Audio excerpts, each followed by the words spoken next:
Hi there, my name is Paula Manning. I'm a physiotherapist, but I also have scleroderma. I have mixed connective tissue disease, which is part of the scleroderma family, and I also have Raynaud's as a secondary condition. I've been quite ill in the last 18 months or so, and with some medication and also doing some of the exercises that I knew I needed to do, I've managed to recover quite well. And one of the things that I was really concerned about when I was recovering, when my feet were really swollen and my legs were really sore, my balance was really at its lowest level. I was finding it difficult to walk up and down stairs, getting on and off the sofa. All of those types of things were really quite hard for me. But I knew that if I kept going and kept working on the theory that motion is lotion and that physical activity is something that's really going to help me, that I would then help myself. So I wanted to share with you something in particular that I felt was really, really important, and that was about my balance. Now, balance, as you already know, is part of not falling over. So if you have good balance, then your chances of falling over are reduced. And if your balance reduces, then your chances of falling over are raised.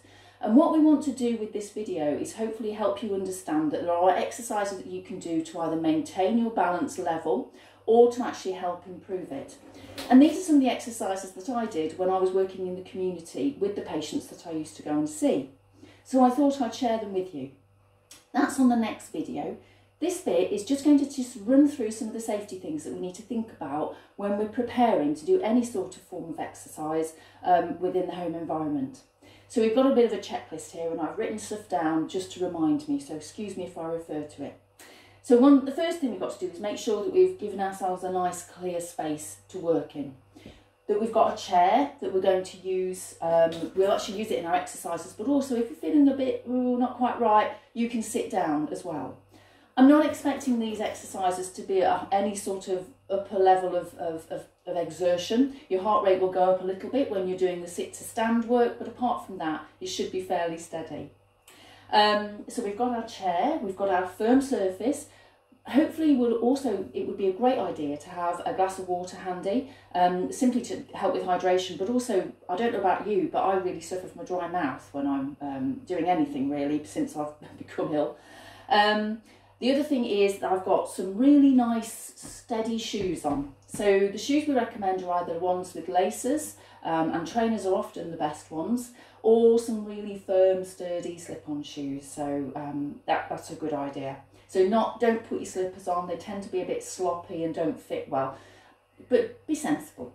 Okay, so work at your own pace. And that's really, really important here, because every single one of us will be at a different stage of our disease, different level of fitness or activity. And our muscles will vary also on a day-to-day basis if you're anything like me. Some days my balance is better and I don't trip up at all. Some days I trip over a bit because I'm not so good. So I think, and sometimes the individual exercises are easier for me than others, and that's a normal process, I think. So just remember that on different days you might need different levels of support if you're doing the exercises. So I'm just going to demonstrate to you the different types of level of work you can do, and I'm going to come close and just explain. Pretend that this is the work surface and this is the hand that I'm going to balance with. If I want the most assistance, I will put my hand flat on that surface to give me a high level of support. If I'm getting braver and I'm feeling a bit better, I will use what I call my spider hand. And that's just a little grip, where you can see, that will help. It still gives a good amount of support, but we move on to the next level and you see that it's quite different. So a one finger support, and excuse my crooked old fingers, one finger support is often, that's one of the higher end levels of support that we need. Obviously hovering is next, and then no hands is the highest level of support that we can, well, we don't need, it's independence. So, so remember those. So we've got I think you can still see that, guys. You've got a high level, a medium level, and a lower level, a hover, and a no hands. Okay, so that's what you're working towards. And you can complete these exercises using those different grips to find out where your balance level is. Just make sure that you're really safe, okay? So often when we're trying something new at home, it's worth having somebody in the house just in case we need any assistance. And if you haven't got anybody with you, have your phone at hand just in case you get into trouble, okay? So these are just part of that safety check. I'm just going to go down my list. I think we're good. Okay, so the main thing here is staying safe, okay? And if at any time you feel ill during any of these exercises, sit down, have a rest. You can start again a bit later, or you can stop and wait until tomorrow. So on different days, you're going to feel really different because that's the nature of this disease. And so stay safe, and I hope you enjoy the next part of the video. Hi again, everybody. Here are the exercises that I was talking about a little while ago. Okay, so the first one we're going to do is testing your calf muscles to see how strong they actually are. And the way that we do this is by going up. I've got my wrong glasses on, hang on. That's better, right, okay, I can see now. Always good when you're doing balance work. Right, so we're going to go up and down on your toes. It's very, very simple. You can start holding on, and then you can hover, and then you can put your arms by your side if you're feeling adventurous. Okay, so I'll just show you from the side what that looks like. Up and down. That's it. And that works the calf muscles, and they're the ones that help you propel yourself when you're moving. Now sometimes our joints get a bit tight. I think that was about 10. Okay. Sometimes our joints get tight, so some of this will actually help to mobilise some of those joints. So just get them moving a little bit. So now the next test is actually raising your toes so that you're lifting them up off the floor. 1. I need a bit of a hand with this because this is my weak exercise. 2, 3, 4, 5, 6, 7. Just show you what that looks like from the side. 8, 9, 10. You can see I'm not sticking my bottom out, trying to keep as upright as I can. And just my muscles on the front of my shins are doing the work there. And they're actually the ones in your body that help to lift your foot up so that when you're bringing your foot through, it clears the floor rather than trips up.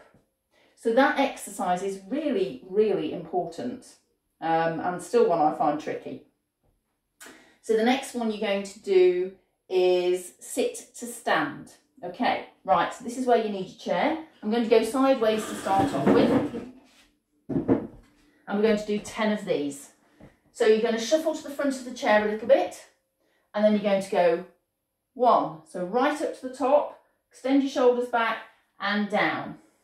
Now if you want to do it in front of a table and you need to hold on, that's absolutely fine, that's 2. Try not to use your arms again. You can grade how much help you and support you need depending on what it is today. Float flat hand, full support, spider hand, medium support, finger, little support. Okay, now I think we might be 8 with that. 9, 10. Now I want you to have a look at how far forward my body actually goes. So where my head goes, it actually goes over the top of my knees. Now when your knees are stiff, that's quite hard to do, but the further you sit back in the chair and the less able you are to do that, the harder it is to get up.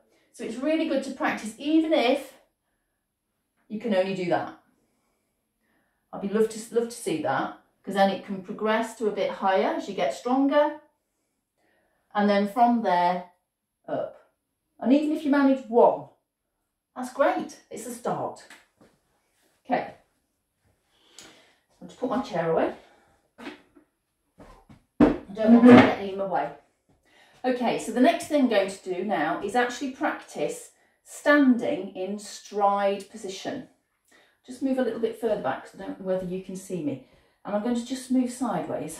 So I've got one foot in front of the other like I'm on a tightrope. Now I put my arms out to balance because it really helps me. As you can see, I'm still a bit wobbly. So I might put my finger on and then I don't have to wave my arms about so much. But actually, I'm sort of quite liking that I've got to work the rest of my body hard. So this time I've got my right foot in front of me. I'm going to change that now to having my left foot in front of me, which is a bit harder again. No, oh God, I'm settled. It's good. Okay, so in my head I'm counting to about 10. So I've got 5, 6, 7, 8, 9, 10. Great. So the next thing we're going to do is we're going to walk like we're on a tightrope. Okay, so we're going to go one foot in front of the other. Now if I come too far forward you aren't going to be able to see, so let me go back. So I'm going to do this try it with no hands, but if you need to put a finger on or a spider or a flat hand, do it your way. So I'm going to come forward and see if I can do 5 steps. And then go back. Ooh, that's harder. You might need your hand hovering. You might need a finger just trailing.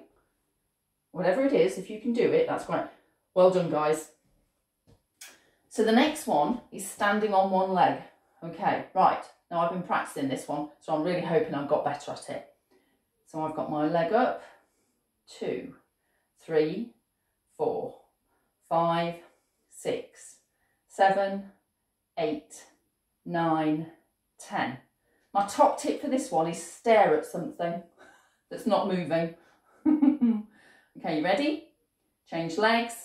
1, 2, 3, 4, 5, 6, 7, 8, 9, 10. Well done, guys. Quite hard, that one, isn't it? Okay, so now you've done all 6 exercises, so give yourself a clap. Excellent. I'm all for reward in this game. So what we want you to do is just as we said, make a note of how many you can do, and then the next time you test yourself, you can have see if you've improved. Now, the great thing about this set of exercises is that you can actually use them to practice with as well, so that every day you have a little go. And when I was working in the community as a physio, we would set these exercises. I would test somebody with them first, see what they were like. Then I'd set the exercises. Hopefully they would do their homework. I'll come back in a week or so, go, how are you getting on? So pretend that I'm coming round to your house and pretend that I'm going to test you again. So you can just have a little go at practicing them. And if you do that every day, honestly, you will find a change. Okay, so don't forget, flat hand gives you the most support, spider hand gives you the next level, one finger after that, hovering down at the side. Okay, so that's how you can make it harder or easier. But whatever it is, it's got to be safe. Thanks. I hope that's been helpful for you, and we'll see you all soon.